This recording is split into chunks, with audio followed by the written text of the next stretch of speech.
하나님 말씀 신약성경 디모데전서 6장 신약 341페이지입니다. 디모데전서 6장 7절부터 12절까지. 우리가 세상에 아무것도 가지고 온 것이 없음에 또한 아무것도 가지고 가지 못하리니 우리가 먹을 것과 입을 것이 있은즉 족한 줄로 알 것이니라. 부하려 하는 자들은 시험과 올무와 여러 가지 어리석고 해로운 정욕에 떨어지나니 곧 사람으로 침륜과 멸망에 빠지게 하는 것이라.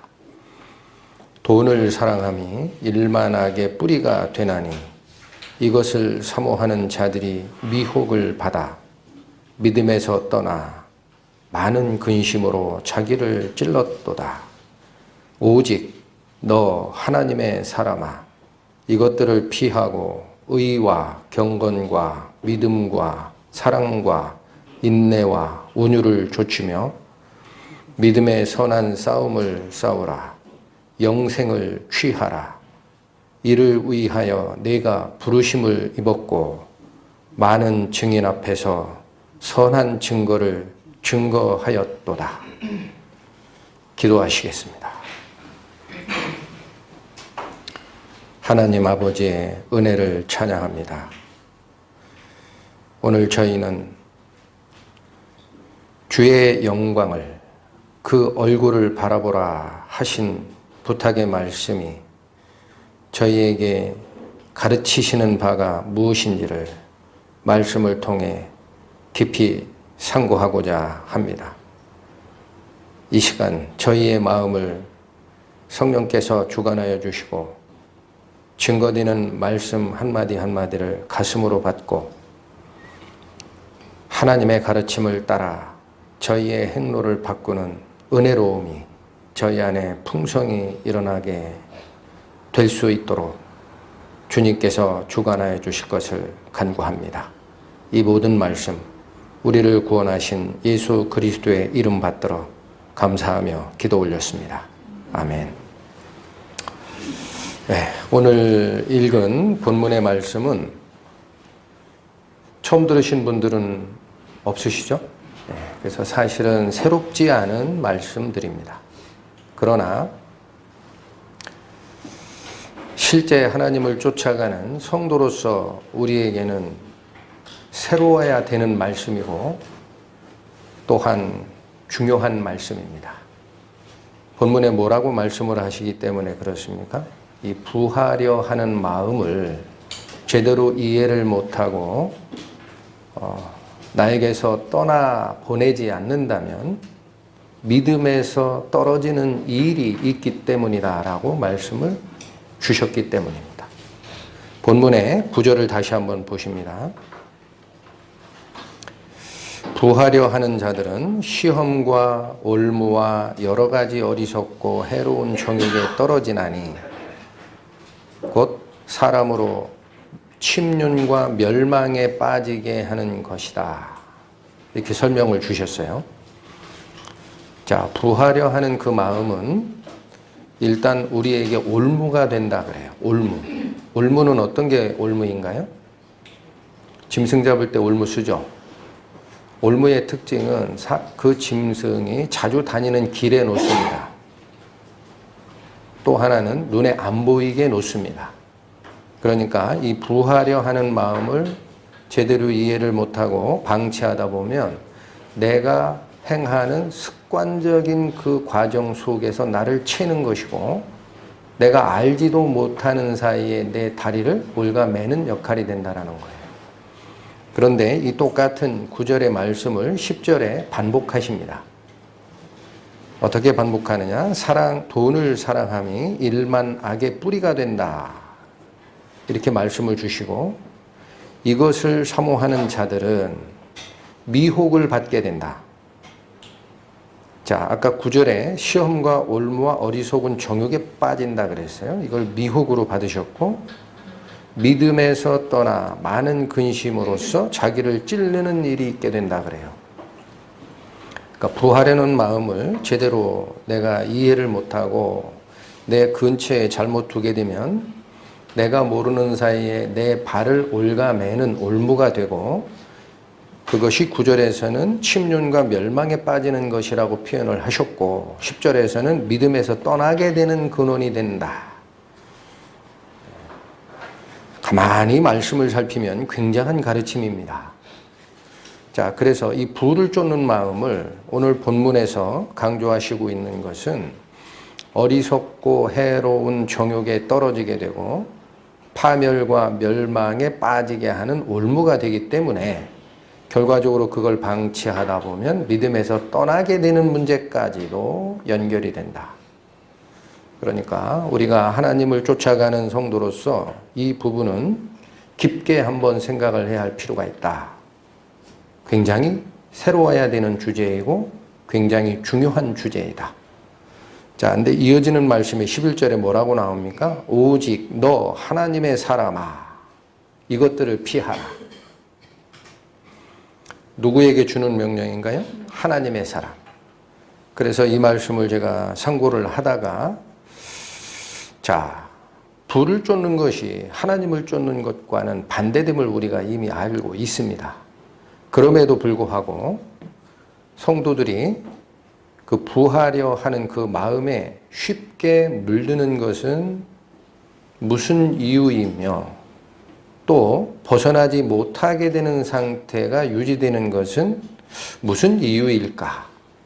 그걸 혼자 생각을 해봤어요. 했더니 이거는 하나님의 사람아 라고 명하는 11절에 우리의 신분, 이걸 정체성이라고도 합니다. 우리의 신분을 정확하게 이해를 못하면서 적과 아군의 구분이 불분명하게 될 때 우리가 혼란에 빠지는 것 아니냐, 그 생각을 했습니다. 전쟁터에서도요, 참 재밌는 것이 미국이 베트남전을 수행을 하다가도 밀림에서 잘 모르는 상대방한테 총알이 날라오는 경험을 여러 번 합니다. 미군이. 밀림 전쟁은 해본 적이 없거든요. 그러니까 뭐가 앞에서 움직이면은 무조건 방아쇠를 당기고 봤어요. 근데 나중에 보니까 그 앞에서 움직였던 사람이 바로 아군인 거예요. 밀림은 그런 곳입니다. 그러니까 피아의 구분이 확실치 않으면, 다시 말합니다. 내가 누구고 내가 대적해야 하는 적이 누군지를 알지를 못하면 어떻게 돼요? 섞여 살게 됩니다. 자, 그래서 오늘은 너 하나님의 사람아 라고 성경에서 말씀하신 이 하나님의 사람이 과연 어떻게 지위가 바뀌었는지를 성경 말씀을 통해 다시 한번 보겠습니다. 처음에 하나님께서 인간을 만드셨을 때 어떻게 만드셨습니까? 창세기 1장에 가보시면 하나님이 그들에게 복을 주시며 그들에게 이르시되 생육하고 번성하여 땅에 충만하라. 땅을 정복하라. 바다의 고기와 공중의 새와 땅에 기는 모든 것을 다스리라 하시니라. 무엇을 주셨습니까? 우리가 그렇게 빠져 살기 쉬운 바로 이 세상의 통치권을 넘기신 거예요. 하나님은. 다스리라. 그리고 2장에 가시면 여호와 하나님이 동방의 에덴을 창설하시고 그 지으신 사람을 거기에 두시고 여호와 하나님이 그 땅에서 보기에 아름답고 먹기에 좋은 실과를 내게 하셨다. 그렇게 되어 있고, 그 다음 조금 더 밑에 내려가면 여호와 하나님이 그 사람에게 명하여 가라사대 동산 각종 나무의 실과는 내가 임의로 먹어도 좋다. 그러나 선악을 알게 하는 나무의 실과만은 먹지 말라. 네가 먹는 날에는 정령 죽으리라. 금령 하나만 빼놓고 하나님의 은혜가 완전하게 인간에게 열려있는 모습을 확인할 수 있습니다. 에덴에 살고 있던 아담은 자기 후구지책을 해결하려고 일한 적이 있습니까? 없습니다. 자세히 보셔야 됩니다. 방금 전에 제가 말씀드린 창세기 2장 8, 9절에 보시면은 에덴을 창설하시고 인간을 거기에 놓으세요. 그리고 하나님이 가라사대 땅에 아름답고 보기에 좋고 먹기에 좋은 나무를 나게 하십니다. 누가 하신 겁니까? 하나님이 하셨어요. 그리고 아담에게는 뭐라고 명합니까? 이 동산에 있는 많은 열매를 네 마음대로 먹어도 좋다. 아담이 하고 먹었어요. 하나님의 명에 의해서 생산된 열매를 은혜로 먹었습니까? 그 시간이 하나님의 아들로서의 시간이었어요. 인간에게. 그런데 그 하지 말라는 금령 하나를 어긴 다음에는 상태가 어떻게 바뀌게 되나요? 요건 창세기 3장에 나오는데 제가 읽어드리겠습니다. 내가 너더러 먹지 말라 한 나무의 실과를 내가 먹었은즉 땅은 너로 인하여 저주를 받고 너는 종신토록 수고하여야 그 소산을 먹으리라. 바뀐 모습이 보입니다. 원래 아담이 땅의 소산을 먹는 과정에 수고하여야라는 조건이 없었습니다. 모든 것이 하나님의 은혜였어요. 그런데 금령을 어기는 순간 하나님의 은혜에서 떨어진 거예요. 왜 그렇습니까? 바로 이 말씀을 주시는 창세기 3장 17절 그 밑에 가보면은 하나님이 그 사람을 에덴에서 쫓아내십니다. 이제는 이 은혜가 네 것이 아니라라는 거예요. 하나님의 은혜에서 떨어지면서 지금 선언하신 3장 17절 말씀은 뭐라고 선언하셨느냐? 네가 종신토록 수고하여야 그 소산을 먹으리라. 지위가 어떻게 바뀐 겁니까? 지위가 어떻게 바뀌었습니까? 하나님의 아들이었으면 하나님의 소유물을 내가 향유하는 상속자로 참여한 거예요. 은혜로. 그러나 이제는 내가 노력하고 얼마간? 종신토록. 내가 노력한 대가로 그 소산을 먹게 되는, 한마디로 표현하면 무슨 지위로 바뀐 겁니까? 종이 된 겁니다. 세상의 종이. 종신토록 노력하여야 그 소산을 먹게 되는 종으로 바뀌었어요. 그 아담의 범죄는 하나님의 아들의 입장에 있었던 인간을 세상의 종으로 바꾸는 역사였다라는 거예요. 그런데 이 과정에 무도 넘어갑니까? 사람의 지위만 바뀐 게 아니고 처음에 제가 말씀드렸어요. 사람을 창조하시고 하나님이 첫 번째 허락하신 권한이 뭐였다 그랬습니까? 땅을 정복하라, 다스리라. 이 세상의 통치권을 위임을 인간에게 해주셨는데 하나님의 은혜에서 떠나는 순간 자기 자신은 세상의 종이 됐어요. 그러면 이 세상 통치권은 어디로 갔습니까? 하나님께 돌아간 게 아닙니다. 성경은 말합니다. 사탄에게 바친 바 되었다. 왜 그렇습니까? 아담이 통치권자였어요. 근데 그 통치권을 자기가 실행을 하지를 못하고 사탄의 말에 유혹되어 그 말에 순종하는 순간, 성경에 나오죠? 누가 누구에게 순종하든 그 순종하는 자의 종이 되느니라. 그러니까 나는 사탄의 종이 되고 나의 이 세상 통치 권한은 고스란히 사탄이 가져간 겁니다. 이 모습이 신약 성경에 보입니다. 이건 찾겠습니다. 누가복음 4장.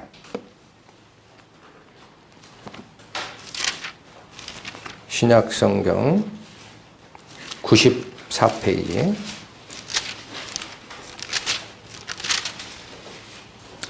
예수님께서 40일간 금식하시고 광야에서 사탄에게 세 가지 중요한 시험을 받는 과정 중에 나오는 말입니다. 누가복음 4장 5절에서 7절. 마귀가 또 예수를 이끌고 올라가서 순식간에 천하 만국을 보이며 가로되 이 모든 권세와 그 영광을 내가 네게 주리라. 이것은 내게 넘겨준 것이므로 나의 원하는 자에게 주노라. 그러므로 네가 만일 내게 절하면 다 네 것이 되리라. 6절에 무슨 말씀이 나옵니까? 이것은 내게 넘겨준 것이므로. 넘겨줬다라는 말은 뭡니까? 원래부터 내 거였다는 얘기입니까? 다른 사람이 행사하던 것을 나한테 이전시켜줬다라는 뜻입니까? 후자입니다. 누가 이전해줬나요? 아담이 고스란히 갖다 바친 거예요. 세상의 통치권을. 자, 성경은 또 한 번 말합니다. 이 세상 통치자는 그래서 이제부터는 하나님이 그 통치권을 회수한 게 아니에요. 사탄에게 가 있습니다. 잠시간. 자, 어디 나오나요? 고린도후서 또 봅니다. 신약 289페이지. 신약 289페이지. 고린도후서 4장. 3절과 4절 말씀. 만일 우리 복음이 가리웠으면 망하는 자들에게 가리운 것이라. 그 중에 이 세상 신이, 누가요? 이 세상 신이 믿지 아니하는 자들의 마음을 혼미케 하여 그리스도의 영광에 복음의 광채가 비추지 못하게 함이니, 구원을 못 받게 하는 과정에는 이 세상의 신이 그 사람의 마음을 혼미케 하는 과정이 있다라고 말씀하십니다. 그럼 이 세상 신이 누굽니까? 바로 이 세상의 통치권을 행사하는 영이 있어요. 이 세상의 통치권을 행사하는 영. 요한복음 12장으로 갑니다. 요한복음 12장. 신약 169페이지. 31절.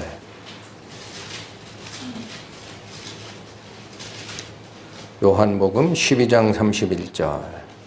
예수님 말씀입니다. 이제 이 세상의 심판이 이르렀으니 이 세상 임금이 쫓겨나리라. 이 세상 임금이라는 표현을 쓰십니다. 누굴까요? 임금은 누가 임금입니까? 통치권을 행사하는 자. 보이십니까?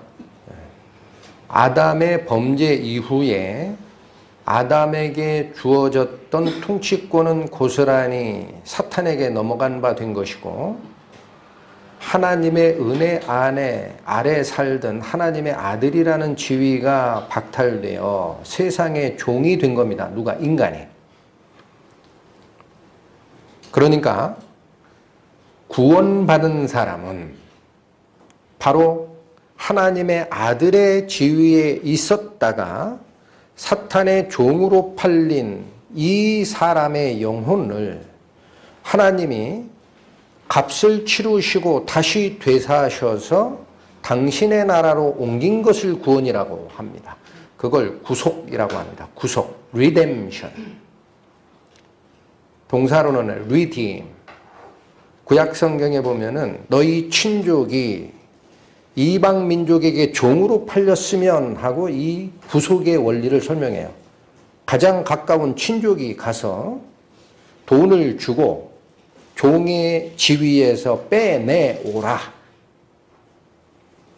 그 일을 누가 하신 겁니까? 하나님께서 당신의 독생자 그리스도의 피로 값을 치르시고 우리를 빼낸 겁니다. 그러니까 구원받은 자는 더 이상 세상의 종이 아니죠? 세상에서부터 어디로 옮긴 바 된 겁니까? 하나님의 나라로. 성경이 얘기합니다. 골로새서 1장 갑니다. 신약 324페이지. 골로새서 1장 12절로 14절까지.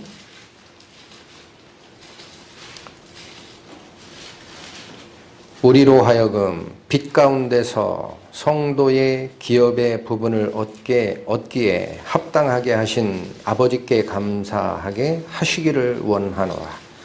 그가 우리를 흑암의 권세에서 건져내사 그의 사랑의 아들의 나라로 옮기셨으니 그 아들 안에서 우리가 구속 곧 죄사함을 얻었도다. 이게 구원의 의미입니다. 그게 죄사함이고 그게 구속입니다. 뭐가 바뀌었습니까? 원래부터 사탄의 종이 아니었어요. 인간은 하나님의 아들이었는데 범죄로 인하여 사탄의 종으로 팔려간 것을 하나님께서 죗값을 지불하시고 다시 꺼내사 흑암의 권세에서 꺼내사 당신의 사랑의 아들의 나라 그리스도의 나라로 우리를 옮겨놓으신 것이 구원입니다. 그러니 우리는 이제 세상에 속해 살 수 있습니까? 옮겨 놓으신 바 되었는데 아직도 세상 속에 살 수 있습니까? 에베소서 봅니다. 신약 311페이지.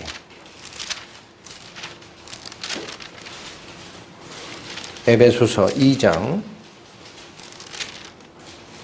1절에서 6절까지 말씀. 너희의 허물과 죄로 죽었던 너희를 살리셨도다. 그때에 너희가 그 가운데서 행하여 이 세상 풍속을 좇고 공중의 권세 잡은 자를 따랐으니 곧 지금 불순종의 아들들 가운데서 역사하는 영이라. 그럼 이 공중 권세 잡은 자, 현재 불순종의 아들들 가운데 역사하는 영, 이게 누굽니까? 그게 이 세상 신이에요. 복음이 가리웠으면 망하는 자들에게 가리운 것이라. 그 중에 이 세상 신이 믿지 아니하는 사람들의 마음을 혼미케 하여 그리스도의 영광의 광채가 비치지 못하게 함이니, 똑같은 말씀입니다. 자, 여기서 꺼냈어요. 3절, 전에는 우리도 다 그 가운데서 우리 육체의 욕심을 따라 지내며 육체의 마음의 원하는 것을 하여 다른 이들과 같이 본질상 진노의 자녀이었더니, 4절, 긍휼에 풍성하신 하나님이 우리를 사랑하신 그 큰 사랑을 인하여 허물로 죽은 우리를 그리스도와 함께 살리셨고 너희가 은혜로 구원을 얻은 것이라. 또 함께 일으키사 그리스도 예수 안에서 함께 하늘에 앉히시니.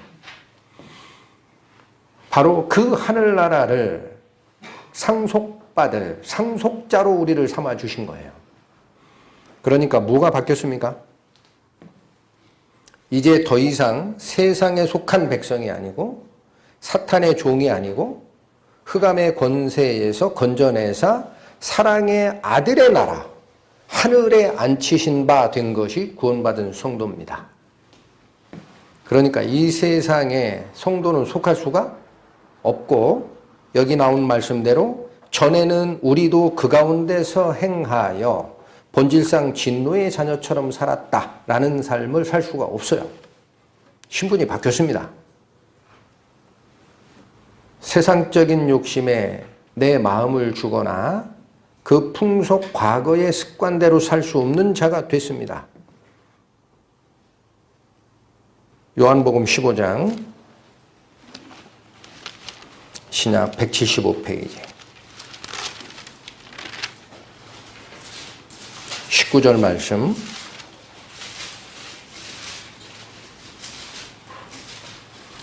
여기 예수님께서 분명하게 제자들에게 선언하신 말씀이 있습니다. 요한복음 15장 19절.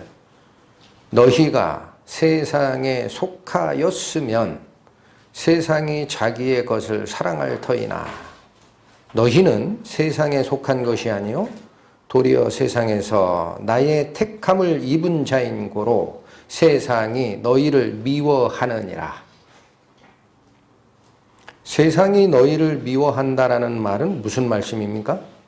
세상의 원수가 됐다라는 거예요. 하나님의 아들이었다가 범죄할 때는 사탄의 종, 세상의 종된 자가 됐기 때문에 하나님과 원수입니다. 그러나 이제 다시 선택함을 받아 그의 사랑의 아들의 나라로 옮긴 바 된 자는 이제는 세상의 원수가 되는 거예요. 분명한 신분의 구분이 일어납니다. 그런데 우리가 분명히 세상에서 선택받은 자이므로 세상과는 원수된 걸 알라. 예수님이 말씀을 주셨는데도 왜 우리가 세상에서 영원히 떠날 수 없습니까? 원수된 그 장소에 왜 예수님과 하나님은 우리를 놔두시는 거예요? 하늘나라로 옮기셨다고 했으면 데리고 가시면 되지. 왜 그렇습니까? 그곳에 아직 세상에 종된 영혼들이 있기 때문에 우리를 통해서 복음을 전하는 사역을 하시는 거예요. 그래서 우리는 뭐라고 표현합니까? 그리스도의 군사라고 표현합니다. 전쟁터에 다시 보냅니다. 그래서 우리가 세상에 몸을 담고 살 수밖에 없는 거예요. 하나님이 우리를 부르실 때까지는. 문제는 여기서 시작됩니다. 세상에 같이 살게 돼요. 하나님의 백성이지만. 그러니까 옆에서 뭘 보게 됩니까? 세상에 사는 세상 백성들하고 어울려 살고 그 사람들이 하는 행태를 보고 바라보게 됩니다. 그런데 이렇게 바라보게 되면 세상 사람들이 추구하는 그 행태, 세상 사람들이 얻었던 세상의 영화가 눈에 들어옵니다. 그리고 어떻게 해요? 따라하게 됩니다. 자, 여기 굉장한 하나님의 경고의 말씀을 주시는 거예요. 어떤 일을 하게 되나요? 자, 예를 들면 어떻게 보면 제가 했던 일들이에요. 자, 옆에서 어떤 사람이 주식 투자해가지고 돈 좀 벌었다라는 소식을 들어요. 가만히 생각하니까 나도 할 수 있을 것 같아요. 그리고 내 직업하고 관계없이 할 수 있어요. 왜? 요즘에 노트북이나 컴퓨터에 홈 트레이딩 시스템이라고 주식 거래하는 프로그램만 깔고 증권사에 내 계좌만 터놓으면요, 내가 클릭하는 순간 주식을 샀다 팔았다 하거든요. 그런 일을 했었습니다. 저도. 아무 시간이 별로 필요 없어요. 그러니까 강의 준비하고 강의하고 다른 일 하다가도 딱 컴퓨터만 딱 켜져 있으면 들어가면 주식 떨어졌네? 빨리 팔아야지. 데이 트레이딩까지 하더라고요. 구원받은 자가. 근데 나중에 한참 지나서 생각했어요. 내가 지금 내 생각을 어디에 팔고 사나. 그만뒀습니다. 지금. 또, 자, 요즘에 한참 문제되는 게 뭡니까? 실제 기업의 지분을 갖는 것도 아니에요. 가상화폐라는 것을 만들어내요. 사람의 정신을 뺏어가는 사탄의 유혹 아닌가 싶어요. 그리고 이 가상화폐가 거래가 됩니다. 비트코인 들어보셨죠? 100배, 1000배인가 만배까지 뛰었다 그래요.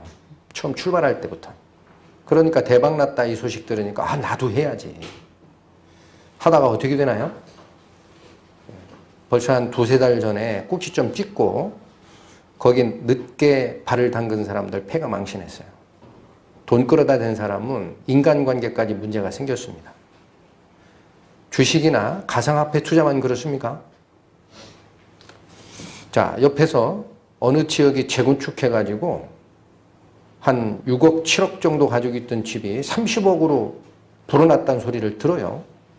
그러면 그런 소식을 들으면 하나님의 백성 구원받은 우리지만 돈이 필요하잖아요. 마음이 어떻게 흘러갑니까? 야, 나도 집 2채 가질 필요는 없지만 지금 가지고 있는 이 집 재건축은 내가 가지고 있는 지역에서는 안 될 건데 옮길까?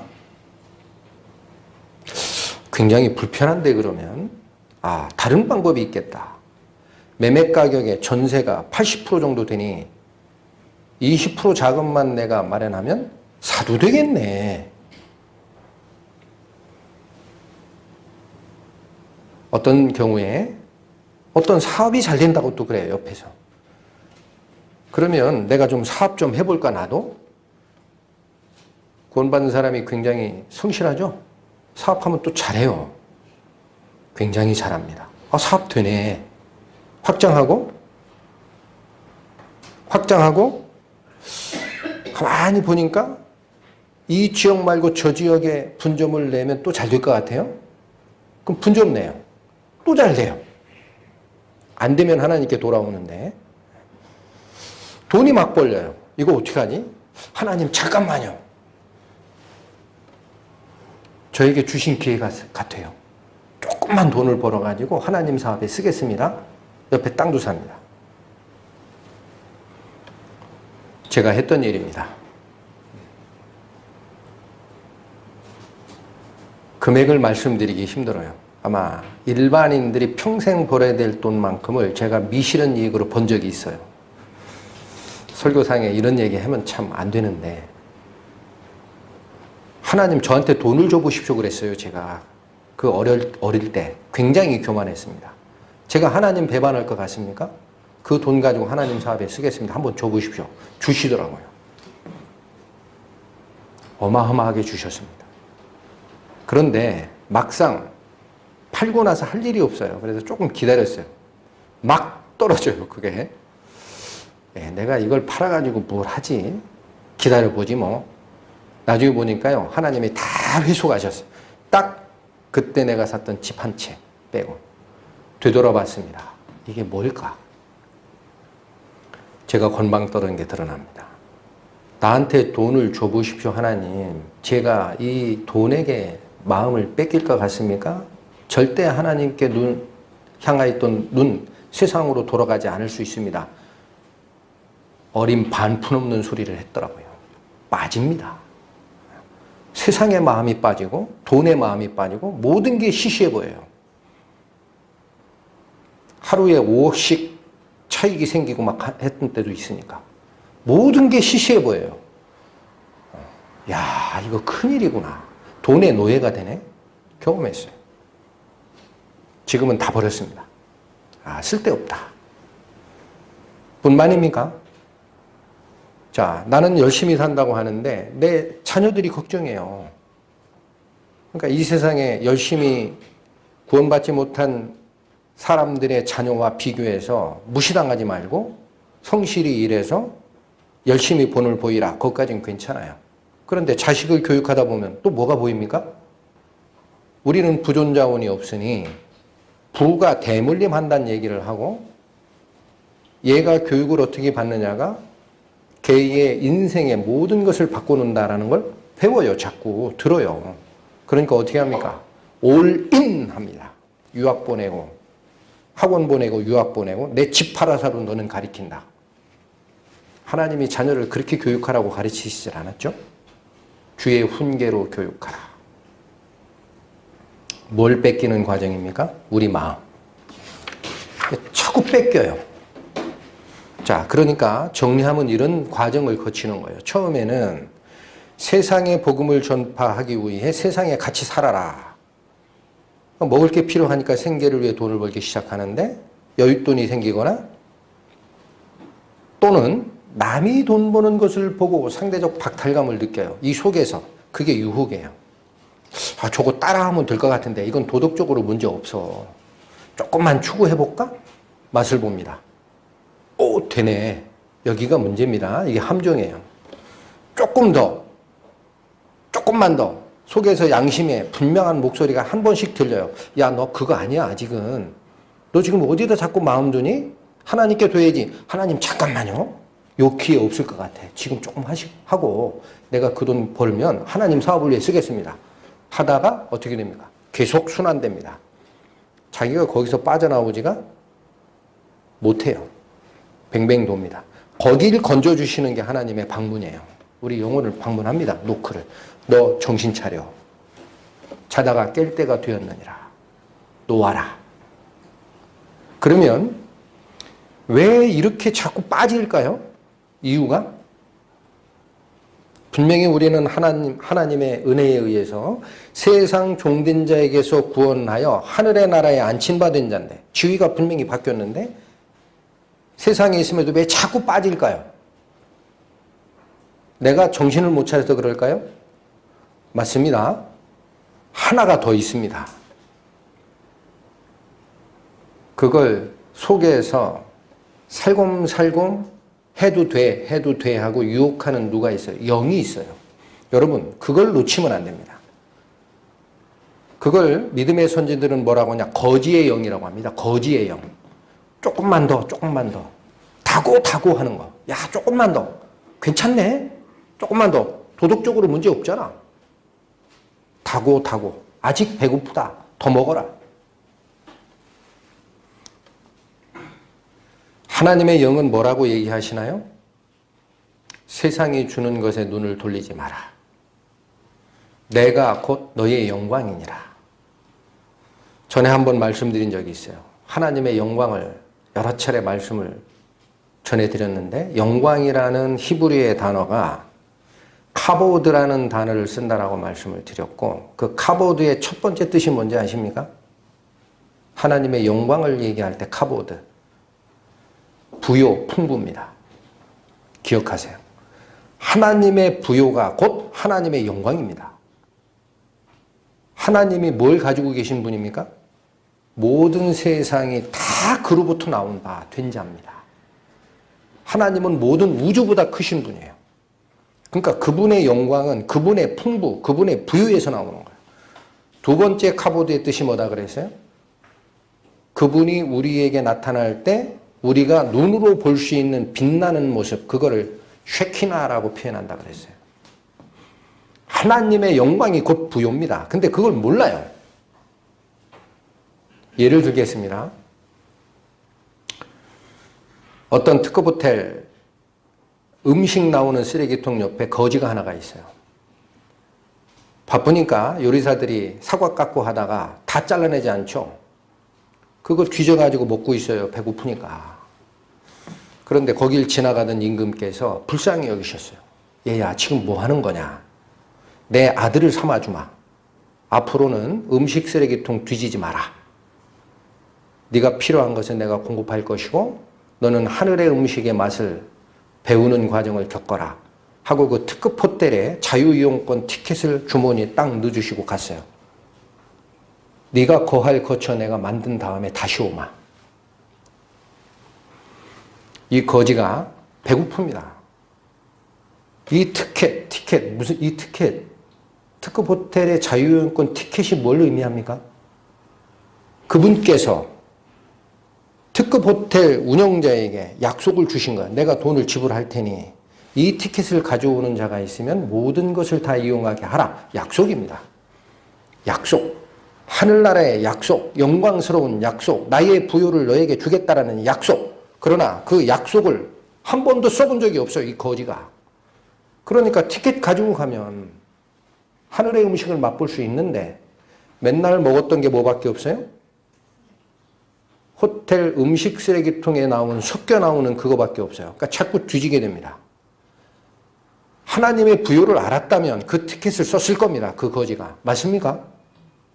그럼 우리가 왜 세상의 종된 곳에서 하나님의 나라로 옮긴 바 되었는데도 하나님이 분명히 약속을 주셨는데도 그걸 이용하지 못하는 겁니까? 종이 쪼가리가 뭐겠느냐라는 믿음이 없어서 그런 거예요. 하나님의 부요를 이해하지 못하기 때문에 자기가 살던 방식에서 나오지를 못하는 겁니다. 하나님의 약속은 공허한 메아리입니까? 약속하신 것을 반드시 이루시는 분입니까? 반드시 이루십니다. 그 약속을 사용해 볼 줄을 몰라서 그래요. 이 과정을 우리가 계속 배우는 믿음의 선지들 중에 대표적인 사람들이 있어요. 그분들은 이미 아셨어요. 하나님의 부요에 대해서 하나님께서 명하신 말씀을 듣고 그대로 쫓아갔던 모습을 봅니다. 믿음의 조상 아브라함이 기억하실 겁니다. 메소포타미아 지역에 있는 4왕이 소돔 고모라 지역에 있는 5 왕들로부터 조공을 받는 과정에 있었는데 소돔 고모라 지역에 있는 5 왕이 조공 바치기를 거부하는 순간 메소포타미아 지역에 있는 4왕이 와가지고 싹 정벌을 합니다. 그리고 그때 소돔 지역에 살고 있던 아브라함의 조카 롯도 데려갑니다. 아브라함이 이 사실을 알고 자기와 동맹한 사람 및 자기 집에서 길리온 318명의 가병을 이끌고 야습을 해서 찾아와요. 전리품이 무지하게 많았어요. 왜 그래요? 이 소돔 지역에 있는 5 왕의 전리품을 다 뺏어왔다고 돼 있어요. 성경에. 그런데 아브라함이 그거 취했습니까? 안 취했습니까? 취하지 않았습니다. 멜기세덱에게 11조를 바치고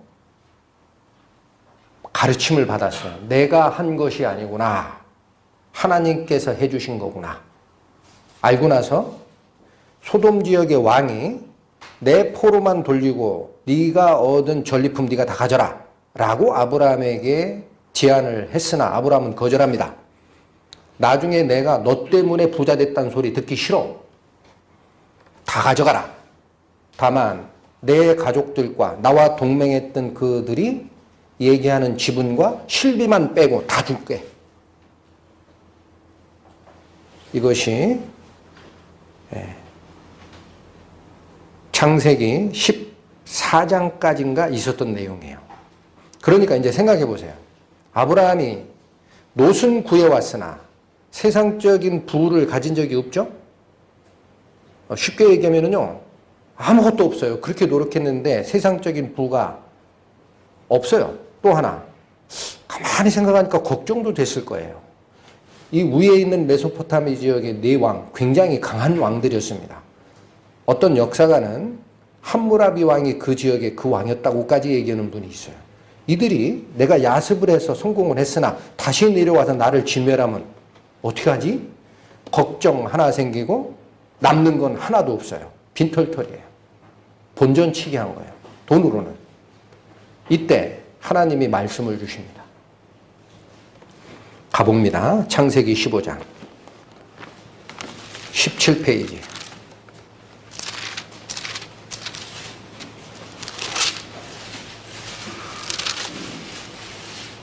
(15장) 1절 말씀.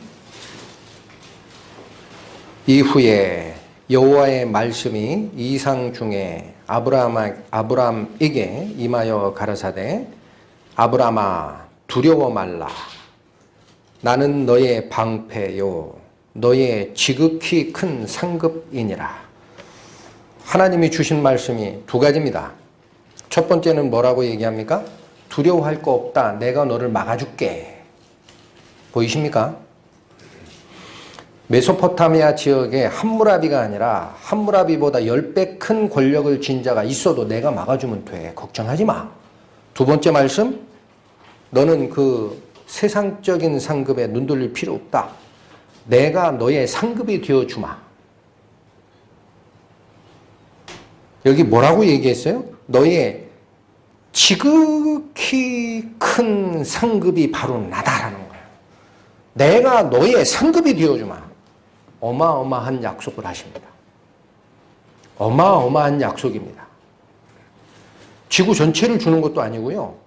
은하계 전체를 주시는 것도 아니고 은하계가 2000개 또는 뭐 그 이상 들어간다는 우리가 판단하는 가시적 은하권 전체를 주시는 것도 아니고 그걸 만드시고 운행하시는 하나님을 네가 상속 재산으로 네 보너스로 나를 가져라. 그냥 뭐가 필요해요? 다른 거 바라실 이유 있어요? 아브라함만 그랬습니까? 다윗도 봅니다. 시편 17편 구약 812페이지.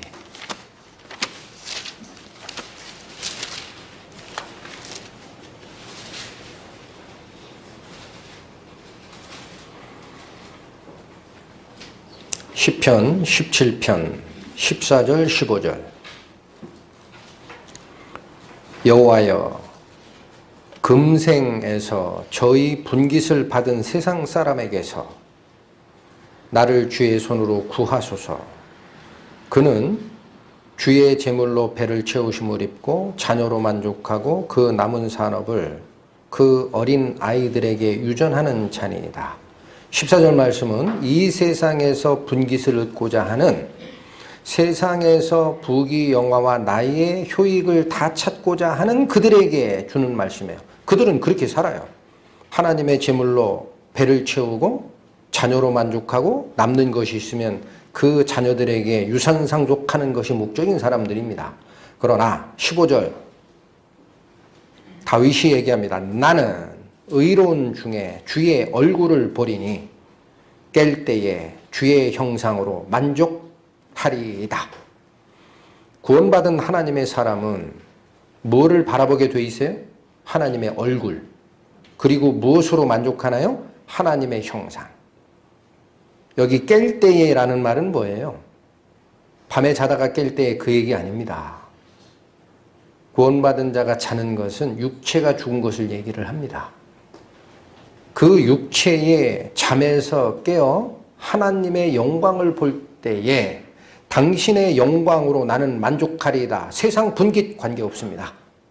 이게 다윗의 고백입니다. 아브라함에게 줬던 내가 너의 큰 상급이니 걱정하지 마라. 내가 완전한 보너스를 너에게 줄게. 다윗도 그런 고백을 하시죠. 하박국 선지자 봅니다. 1305페이지. 구약성경 하박국.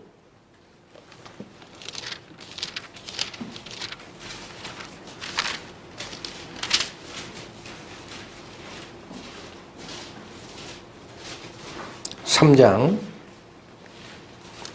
17절 18절 말씀. 비록 무화과 나무가 무성치 못하며 포도나무에 열매가 없으며 감람나무에 수출이 없으며 밭에 식물이 없으며 우리의 양이 없으며 외양간에 소가 없을지라도 나는 여호와를 인하여 즐거워하며 나의 구원의 하나님을 인하여 기뻐하리로다. 여러분, 하나님이 얼마나 부요한지를 우리가 모르기 때문에 그분이 준 약속, 특급 호텔 이용권, 그 약속이 당장 세상의 음식 쓰레기통에서 뒤져나오는 깍담한 사과 껍질보다 못하게 보이는 거예요. 그래서 이 믿음의 선진들은 다 무엇을 본 겁니까? 하나님의 부요를 희망하고 하나님의 부요가 자기에게 오기를 바라고 하나님 당신의 영광이 나에게 임하소서 그 기도를 하고 사는 사람들입니다. 하나님의 영광이 눈에 안 보이니까 느낌이 없죠? 다시 마음에 새기세요. 카보드라는 영광의 의미가 첫 번째 부요라는 뜻입니다. 하나님이 우리에게 주시고자 하는 내가 너의 지극히 큰 상급이니라 라는 뜻입니다. 그게 하나님이 우리에게 주고자 하는 영광입니다. 그게 하늘나라입니다. 자, 하나님의 사람아. 오늘 본문 뭐라 그래요? 오직 너 하나님의 사람아. 이것들을 피하고 하나님의 백성, 하나님의 사람, 구원받은 성도들의 또 하나의 지위가 뭡니까? 네, 여러분 제가 시간을 들여서 구원받은 성도의 정체성을 설명드리는 이유가 있어요. 우리 지위를 잘 모르면 아예 구분이 안 되고 적을 대항할 수 없다라는 말씀 드렸습니다. 우리의 또 하나의 지위가 뭡니까? 살펴볼까요? 구약에서는 하나님의 선택된 백성을 당신의 아내라고 얘기했습니다. 하나님은 남편이라 얘기를 합니다. 예레미야 31장 구약 1102페이지입니다. 예레미야 31장 31절 32절 나 여호와가 말하노라. 보라, 날이 이르니니 내가 이스라엘 집과 유다 집에 새 언약을 세우리라. 나 여호와가 말하노라. 이 언약은 내가 그들의 열조에 손을 잡고 애굽 땅에서 인도하여 내던 날에 세운 것과 같지 아니할 것은. 잠깐 끊겠습니다. 하나님이 무슨 약속을 얘기하십니까? 출애굽할 때 모세를 통해 줬던 그 약속이 있고 앞으로 어떤 때가 이르면 내가 새로운 언약을 줄 것이다. 그렇게 얘기를 하세요. 근데 이 새 언약은 출애굽 때 모세에게 줬던 그 언약과는 다르다라는 거예요. 갖지 아니할 것은 내가 그들의 남편이 되었어도 그들이 내 언약을 파하였음이니라. 이 어느 언약 때 파한 겁니까? 모세의 언약 때. 모세의 언약을 줬을 때 그 언약 때에는 분명히 하나님이 이스라엘 백성의 남편의 역할이었어요. 이스라엘 백성은 하나님께만 충성을 드리고 사랑을 드려야 하는 아내의 역할이었습니다. 그러나 모세를 통해 줬던 그 구약의 약속을 누가 깼습니까? 아내된 자가 깨버렸습니다. 그래서 하나님이 때가 이르면 새로운 약속을 주마라고 하시는 거예요. 그 약속 가지고는 못하는구나. 새로운 약속을 다시 줄 거야. 그 약속이 어떻게 실현이 됩니까? 여러분 잘 아시듯이 에스겔서에 나옵니다. 어떻게 해요? 내가 그들의 마음속에 나의 영을 주어서 그들로 하여금 내 율례를 지켜 행하게 하는 때가 오리라. 언제 영이 각 성도들의 마음속에 심어집니까? 예수 그리스도께서 십자가에 돌아가시고 부활하신 후 50일이 지나서 오순절날. 그게 새로운 약속이에요. 그게. 그러니 당신의 영을 각 사람의 영 속에 심기 전에 원리와 원칙만을 얘기했던 옛 언약 상태에서는 남편된 하나님을 아내된 백성들이 못 쫓아갔던 거예요. 자꾸 어기는 거예요. 그러니 날이 이르면 내가 새 언약을 주고 방법도 새롭게 하리라. 어느 방식으로요? 당신의 성령을 우리 마음에 심으면서 다시금 남편된 하나님을 사랑하게 하리라. 그래서 신약에서는 그리스도를 뭐라고 표현합니까? 교회의 신랑이라고 표현합니다. 에베소서 5장 갑니다. 신약 315페이지.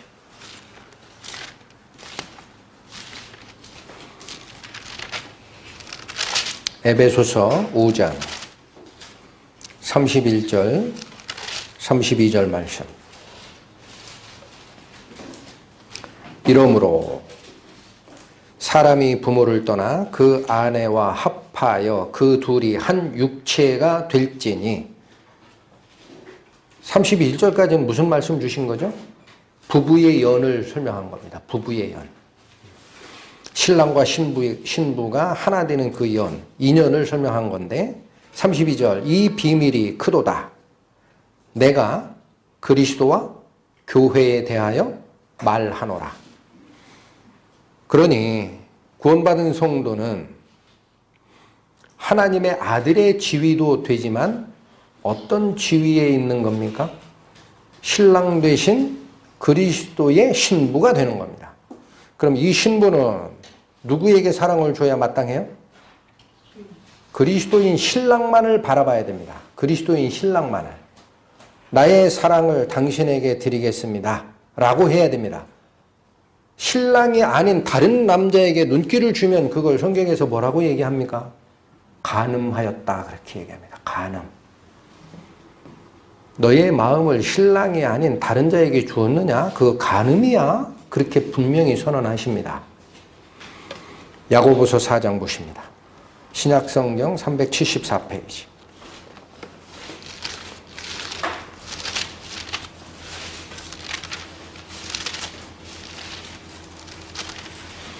야고보서 4장 4절의 말씀. 간음하는 여자들이여 세상과 벗된 것이 하나님의 원수임을 알지 못하느뇨? 그런즉 누구든지 세상과 벗이 되고자 하는 자는 스스로 하나님과 원수되게 하는 것이니라. 세상에게 마음을 주고 세상이 주는 그 떡고물에 관심을 가지는 행위는 신랑과 정혼한 신부 교회 및 그 안에 있는 성도들은 간음하는 겁니다. 성경이 분명히 얘기합니다. 간음하는 거야. 하지 마. 그거 우상이야. 탐심은 우상 숭배니라 성경 말씀에 나와 있었죠? 그러니 자, 신랑께서 우리를 아내 삼아 주시고 거할 초소를 만들러 하나님 앞으로 가셨어요. 성경이 그렇게 얘기합니다. 내가 너희를 위하여 거할 초소를 예비하러 가노라. 다시 오마.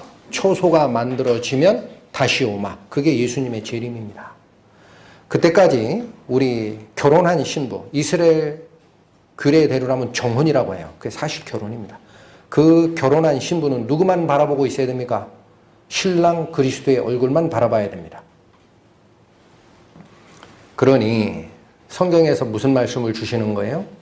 우리가 다 수건을 벗은 얼굴로 거울을 마주 대하는 것 같이 주의 영광을 바라보매 저의 형상대로 화하여 영광에서 시작하여 영광에 이르게 되나니 주의 영으로 말미암음이라 선포된 거예요. 주의 얼굴을 바라보라. 그분의 영이 너희를 통해 역사하게 하라. 눈을 딴 데 돌리지 마라. 한번 생각을 해보십시오. 약혼한 신랑이 있는데 약혼한 그 처녀가 같이 가다가 옆에 멋있는 청년이 지나간다고 눈 돌리면 신랑이 어떻게 했어요? 그게 간음이라고 합니다. 그게. 성경은 그래서 그분의 얼굴을 바라라. 그분의 영광을 바라라. 세상 사람들도 정말 사랑에 빠졌을 때 세상 사람들도 그렇게 얘기를 하더라고요. 어떤 게 있어요? 유행가 가사에 그저 바라볼 수만 있어도 좋은 사람. 세상 사람도 그렇게 얘기하잖아요. 사랑에 빠지면 그렇게 됩니다. 먹지 않아도 배고픈 줄 모르고요. 날이 저물어도 시간 가는 줄 몰라요. 그저 바라볼 수만 있어도 좋은 사람. 그리워 생각하면 어때요? 그리워 떠오르면 가슴이 아픈 사람. 그리스도께서 우리에게 그런 사랑을 주시지 않았습니까? 그렇죠? 네. 저는 그분의 사랑을 가만히 생각할 때면 가슴이 먹먹할 때가 있어요. 진짜로. 그거 바라보라. 그거 바라보라. 왜 딴 데 눈 돌리니? 근데 이게 우리에게 싸움입니다. 금방 오시면 좋은데 지금 2000년이 지났죠? 우리 개인적인 성도의 생애로 얘기하면 죽을 때까지 안 오실 수도 있어요. 어찌어찌 하다가 은혜가 충만한 자는 자기 육체의 생명이 끝나기 전에 예수님이 오실 수도 있습니다.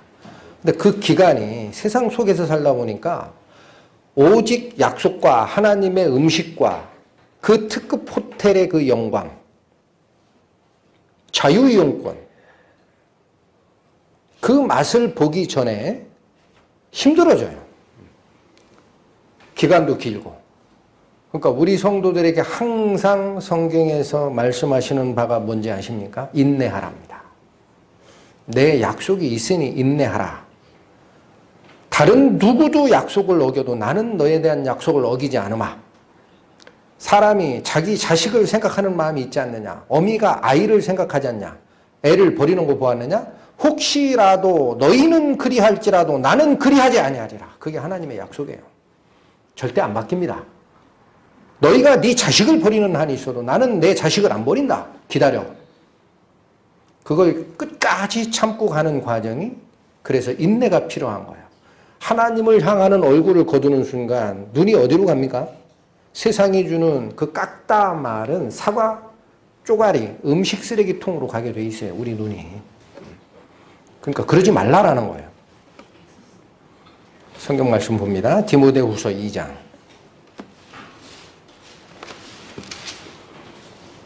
신약 344페이지. 디모데후서 2장 10절에서 13절까지 말씀. 그러므로 내가 택하신 자를 위하여 모든 것을 참음은, 잠깐 끊습니다. 이 사도 바울의 말입니다. 사도 바울이 택하신 자들이라는 것은 선택받은 자들을 얘기합니다. 성도들. 사도 바울이 성도들을 위해 모든 것을 인내하고 있다는 거예요. 참음은 저희로도 그리스도 예수 안에 있는 구원을 영원한 영광과 함께 얻게 하려 함이로라. 11절 미쁘다. 이 말이요. 미쁘다라는 건 무슨 말입니까? 절대 안 바뀐다라는 거예요. 절대 안 바뀌어. 그런 얘기예요. 우리가 주와 함께 죽었으면 또한 함께 살 것이요. 그래서 부활은 그리스도 안에 죽고 거듭난 그리스도인들에게 반드시 일어나는 겁니다. 연결됩니다. 12절. 거기에 만족하면 안 됩니다. 경고의 말씀 나옵니다. 참으면 또한 함께 왕 노릇 할 것이요. 우리가 주를 부인하면 주도 우리를 부인하실 것이라. 우리는 미쁨이 없을지라도 주는 일향 미쁘시니 자기를 부인하실 수 없으시리라. 여러분, 하나님의 약속은 바뀌지 않습니다. 근데 오늘 여기서 우리는 경고의 말씀을 반드시 확인하셔야 됩니다. 11절 말씀, 우리가 알고 있는 바입니다. 그리스도 안에서 죽고 다시 거듭난 자는 그분의 살으심과 함께 우리가 살게 됩니다. 그거 이외에 다른 말씀들은 성경에 없는 겁니다.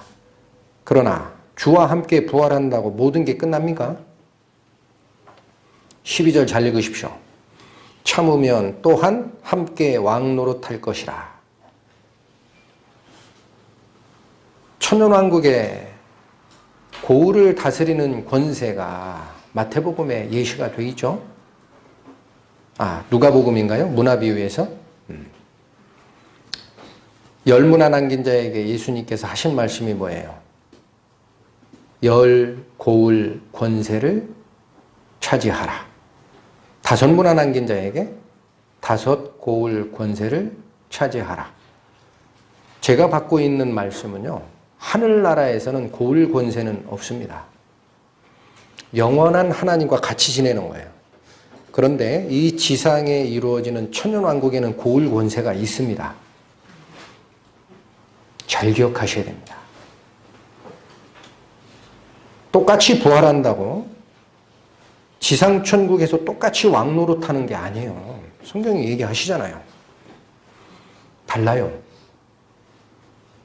그러니 엉뚱한데 눈 돌릴 거예요? 여기 그렇게 되어 있잖아요. 참으면 함께 왕노릇할 것이다. 못 참고 세상에 속해 있으면 책망만 받아요. 구원은 사라지지 않으나. 또 뭐라고 합니까? 경고 말씀 이어집니다. 우리가 주를 부인하면 주도 우리를 부인하실 것이라. 이 말은 무슨 뜻일까요? 너 분명히 내가 네 그 세상에서 구하고 내 신부로 만들어줬다 얘기를 했지. 하늘의 초소를 마련하고 돌아올 때까지 너는 내 얼굴만 바라보라라고 분명히 말씀을 줬지 않느냐. 네가 자꾸 옆 사람 딴 남자 얼굴을 봤지. 그러면 나도 네 얼굴 안 볼 거야. 그러면 어떻게 하실래요? 어떻게 하실 거예요? 여기 그 얘기입니다. 잘 읽으세요. 우리가 주를 부인하면 주가 우리를 부인해요? 시인해요? 시인하죠. 부인하죠. 내가 주님의 얼굴을 계속 바라보고 살았습니다 하는 자에게 하나님의 영광의 통치 왕국이 이루어질 때 하나님의 얼굴을 바라보고 살게 해줄 겁니다. 제가 잠깐 하다가 세상 쓰레기통 뒤졌던 그 시간만큼은 하나님이 얼굴 안 주실 거예요. 그리스도가. 그 말입니다. 새겨 들으셔야 됩니다. 하나님은 만홀히 여김을 받지 않는다고 그렇게 얘기하십니다. 여기만 이렇습니까? 베드로전서 볼까요? 4장.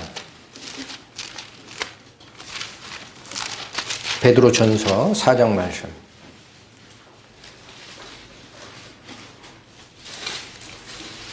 신약 381페이지. 1절, 2절을 보시겠습니다. 그리스도께서 이미 육체의 고난을 받으셨으니 너희도 같은 마음으로 갑옷을 삼으라. 이는 육체의 고난을 받은 자가 죄를 그쳤음이니 그 후로는 다시 사람의 정욕을 좇지 않고 오직 하나님의 뜻을 좇아 육체의 남은 때를 살게 하려 함이라. 목적이 분명히 나오죠. 중요한 것은 예수님이 육체의 고난을 받은 것은 그건 예수님 일이고 우리 죄를 구하시러 어쩔 수 없이 진 십자가이시고 우리는 은혜 안에 두른 자니까 그 고난 나랑 관계없어. 맞는 말입니까? 맞는 말이에요? 틀린 말이에요? 예수님 분명히 얘기하신 거예요. 그리스도께서 이미 육체의 고난을 받으셨으니 똑같이 십자가에 달려라 그런 얘기가 아니라 너희도 어떤 마음으로? 같은 마음을 품어서 갑옷을 삼으라. 갑옷이 뭡니까? 갑옷. 적군이 쏘는 화살을 막아주는 게 갑옷 아니에요. 그렇죠? 그 얘기는 나도 그리스도께서 받으신 그 고난을, 그 길을 동일한 성도로서 같이 갈 마음의 자세를 잡을 때 사탄의 공격에서 내가 안전할 수 있다는 거예요. 이 고난은 나에게서 피하겠지. 하나님께서 그걸 주시려고 그리스도를 고난을 받게 하셨는데 나에게는 은혜와 평강만이 있겠지. 하다 보면 어떻게 돼요? 갑옷을 벗은 게 돼요. 그럼 뭐에 빠집니까? 사탄의 공격 화살이 나에게 옵니다. 그 마음을 품지 않는 한, 즉 남은 세상에서 하나님의 일을 위해 인고의 세월을 보내겠다라는 마음 말고 세상이 주는 깍담한 사과 쪼가리에 눈이 가는 순간 유혹하는 영, 미혹하는 영, 세상의 신, 공중권세 잡은 자에게 유혹이 내가 빨려 들어가는 거예요. 갑옷을 벗는 겁니다. 그건. 여기 그렇게 얘기하시잖아요. 이어집니다. 7절, 10절. 만물의 마지막이 가까웠으니 그러므로 너희는 정신을 차리고 근신하여 기도하라. 말세를 당한 우리 성도들에게 주는 말씀입니다. 이어집니다. 무엇보다도 열심으로 서로 사랑할지니 사랑은 허다한 죄를 덮느니라. 서로 대접하기를 원망 없이 하고 각각 은사를 받은 대로 하나님의 각양 은혜를 맡은 선한 청지기같이 서로 봉사하라. 무슨 일에 네 모든 일생을 바치란 뜻이에요. 하나님께서 주신 은혜를 나눠주는 청지기. 하나님의 은혜를 내가 받은 대로 하나님께서 나에게 허락하신 재능대로 성도를 섬기는 일에 서로 봉사하는 것이 깨어 기도해야 하고 쫓아가야 될 인생의 남은 때라는 얘기예요. 인생의 남은 때. 말씀하시지 않습니까? 자, 오늘 본문의 말씀으로 잠깐 돌아오십니다. 디모데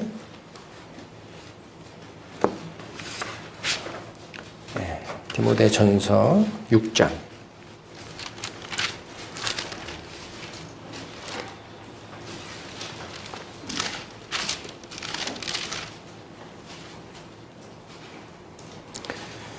11절 12절 말씀.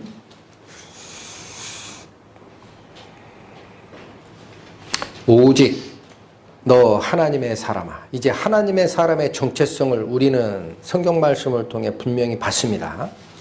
너 하나님의 사람아. 이것들을 피하고, 뭘 피하라는 겁니까? 부하려는 마음, 돈을 사랑하는 마음, 그걸 피하고 의와 경건과 믿음과 사랑과 인내 나옵니다. 인내. 온유를 쫓으며.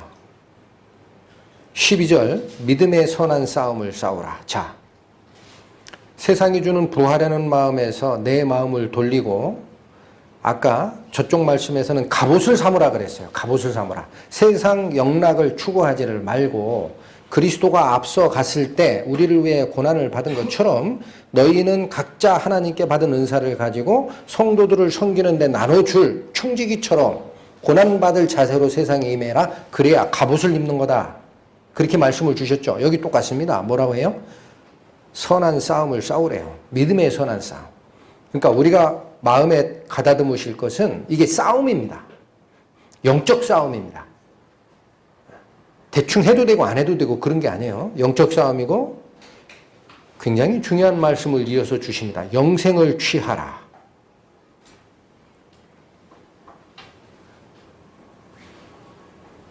그렇지 않으면 영생이 없는 겁니까? 이런 말씀 굉장히 엄중하고도 조심스럽죠? 이 성경 말씀에 영생을 취하라라는 이 단어를 원전으로 쫓아가 봤더니요. 이 취하라라는 단어가 헬라어로는 에필람바노마이 그렇게 되어 있어요. 너무 길죠? 근데 이게 그러니까 접두사, 전미사가 붙은 건데 가운데 핵심 단어는 람바노라는 단어입니다. 헬라어로 람바노. 근데 이 람바노의 뜻이 뭐냐면요. 꽉 잡다라는 뜻입니다. 공격적으로 잡다, 정력적으로 잡다, 꽉 쥐다. 그러니까 영생의 복락이 하나님의 말씀이 있어요. 근데 하나님 말씀 여기 있으니 잊어버리지 않지. 그러고 대충 호주머니에 가지고 다니는 게 아니고 전쟁터에 내가 적군과 싸울 때 창자로 잡죠. 대충 잡습니까? 꽉 쥡니까? 꽉 쥡니다. 이 손에서 놓치는 순간 적의 칼에 나는 목이 날아가요. 그렇게 쥐라라는 얘기입니다. 여기 취하라라는 말이. 이해하시겠어요? 영생을 그렇게 취하라니. 그걸 꼭 붙들라. 딴 거 신경 쓰지 말고. 왜 그래요? 이를 위하여 내가 부르심을 입었고 많은 증인 앞에서 선한 증거를 증거하였도다. 우리가 죄야 될 게 있어요. 우리가 손에 꼭 쥐어야 될 것. 자, 지금 여기에 경고로 말씀하신 이 내용이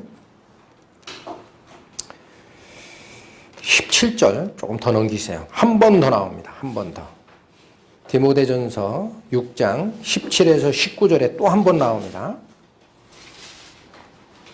내가 이 세대의 부한 자들을 명하여 마음을 높이지 말고 정함이 없는 재물에 소망을 두지 말고 오직 우리에게 모든 것을 후히 주사 누리게 하시는 하나님께 두며 여기 정함이 없는이라는 말이 있죠. 이건 흔들리는 떠내려 다니는 그런 뜻이에요. 그러니까 물에 뭔가 있으면 그게 거기 딱 서 있습니까? 물이 흘러가는 대로 저 밑으로 떠내려갑니까? 그런 거라는 거예요. 그러니까 재물은 그런 거다. 네가 잡은 것 같이 한순간에 너를 떠나게 돼. 그러니까 정함이 없는 재물에 소망 두지 말고 오직 어디에만 두라? 우리에게 모든 것을 후히 주사 누리게 하시는 하나님. 그게 하나님의 영광, 하나님의 부요, 하나님의 약속. 거기에 두라. 선한 일을 행하고 선한 사업에 부하고 나눠주기를 좋아하며 동정하는 자가 되게 하라. 무슨 일에 힘쓰라? 하나님의 일에 힘쓰라. 이어집니다. 19절. 이것이 장래에 자기를 위하여 좋은 터를 쌓아 뭐를 취하는 것이다? 참된 생명을 취하는 일이다. 앞에 있던 무슨 말씀과 같은 건가요? 오늘 본문의 말씀 12절의 말씀과 같은 겁니다. 믿음의 선한 싸움을 싸우라. 영생을 취하라. 이를 위하여 내가 부름을 입었고 증인으로 세움을 받았느니라. 딴 거 신경 쓰지 말고. 여기 디모데 전서 6장 19절의 말씀은 똑같은 얘기를 하시고 얘가 뭐를 하는 일이라는 거예요. 네 장래에, 장래 어디입니까? 지상에서 이루실 통치권에 참여하는 지상천국과 그 이후에 영원한 나라. 네 장래에 너를 위해, 다른 거 아니에요. 좋은 터를 쌓아 참된 생명을 꽉 쥐고 있는 그 행동이다라는 거예요. 아무렇게나 상급 받으려고 생각하지 마십시오. 하나님 그렇게 대충대충 하나님 아니십니다. 내가 선한 사업에 얼마나 마음을 들였느냐에 따라 하나님은 은혜를 나에게 베푸시고 그 자에게 두려워 말라. 나는 너의 지극히 큰 상급이니라 아브라함아 하신 약속을 우리에게도 주시는 겁니다. 성경이 그렇게 얘기하십니다. 착하고 충성된 종아, 네가 작은 일에 충성하였으니 나의 기쁨에 참여하라. 마태복음에 있잖아요. 누가 얼마만큼 기쁨에 참여할까요? 충성된 만큼 하나님의 기쁨에 동참하는 거예요. 충성된 만큼. 이게 우리가 세상에 건짐을 받아 하나님의 나라에 옮겨놓은 백성인데도 불구하고 아직도 음식 쓰레기통에 깍담한 사과 쪼가리를 찾는 그 모습이 하나님의 보시기에는 너무나 안타까운 겁니다. 그게 아니야. 너에게 특급 호텔 자유이용권 줬지 않니? 왜 열어보지 않냐? 그거 가져가서 써봐. 되나 안 되나? 내가 약속한 거야. 주인이 다 해주게 돼 있어. 써봐. 하늘의 음식을 맛봐. 거기서 너는 기쁨을 얻으리라. 내가 구원의 샘에서 물을 기르리라. 그 약속이 있지 않냐? 하나님께서 말씀하시는 게 보이십니까? 어떤 사람은 그런 말을 썼더라고요. 그분의 작품 속에 나오는 얘기 같은데 하나님은 우리 모두에게 공평하게 24시간의 하루를 허락하셨대요.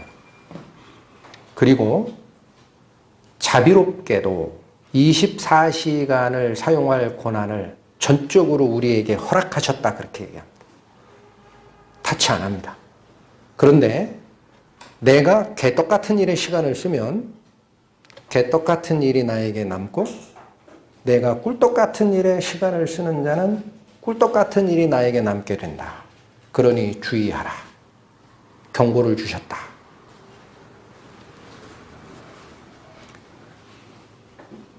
에덴 동산의 아담에게만 준 경고가 아닙니다. 얘기하셨잖아요. 다 먹어도 돼. 내가 만들어준 거야.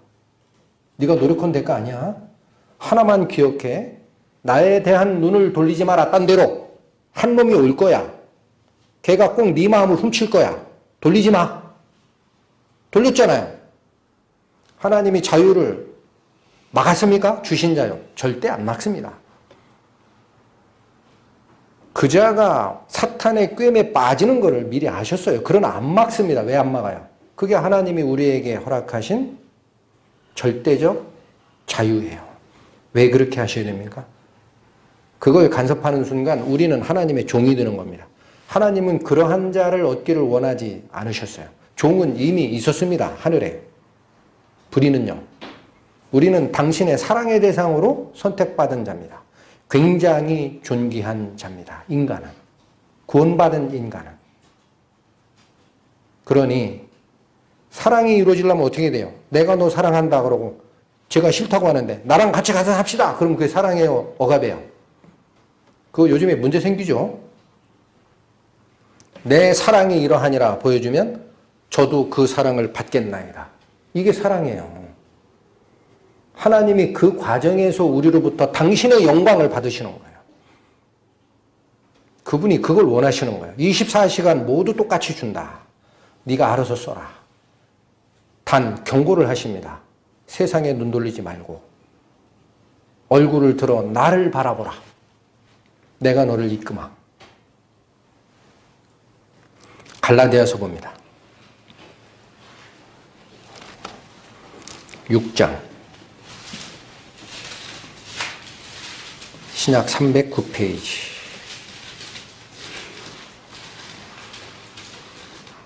7절 말씀. 스스로 속이지 마라.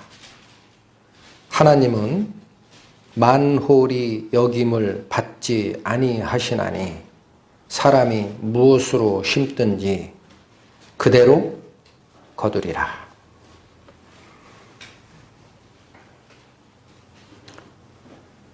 우리는 하나님 말씀을 이렇게 상고하고 쫓아갈 때 그래서 모든 지혜는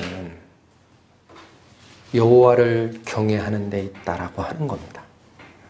하나님 말씀이 뭘 지시하시는지 잘 보셔야 되고 참는 자는 왕권에 참여한다라는 약속 마음에 새기셔야 됩니다. 내가 예수 그리스도를 향하여 가졌던 그 사랑의 마음,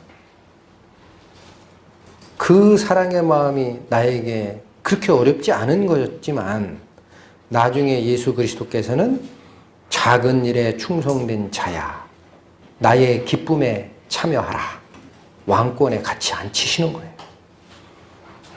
그것이 하나님의 공이고 그분의 은혜고 우리에게 허락하신 자유입니다. 자, 그래서 오늘은 우리의 정체성, 도대체 하나님의 사람이 어떤 지위를 부여받은 것이고 어떻게 살아야 되는지를 우리가 자꾸 까먹어요. 그러다 보니까 휩쓸려 살고 성경에 말합니다. 온갖 악한 미혹에 빠져 믿음에 떨어지는 상태까지 갈 수 있다. 주의하라. 그 말씀을 상고했습니다. 기도하시겠습니다. 하나님, 저희는 이제 구하오니 저희의 시선을 들어 주 예수 그리스도와 하나님의 영광을 바라보게 하소서. 저희는 이제 원합니다. 더 이상은 세상의 쓰레기통을 뒤지지 않게 하소서. 저희는 또 원합니다. 당신의 풍요가, 당신께서 허락하신 그 영화로움이 저희 눈에는 보이지 않을지라도 지금 향유하고 같은 기쁨에 참여하는 주님의 영광 속으로 들어가는 이 은혜가 모든 성도들에게 임하여 그 입술의 찬양이 하나님 전에 올라가기를 소원하고 소원합니다. 이후 시간 우리의 생각과 모든 삶을 주께 부탁드리며 우리 주 예수 그리스도의 이름 받들어 기도 올렸습니다. 아멘.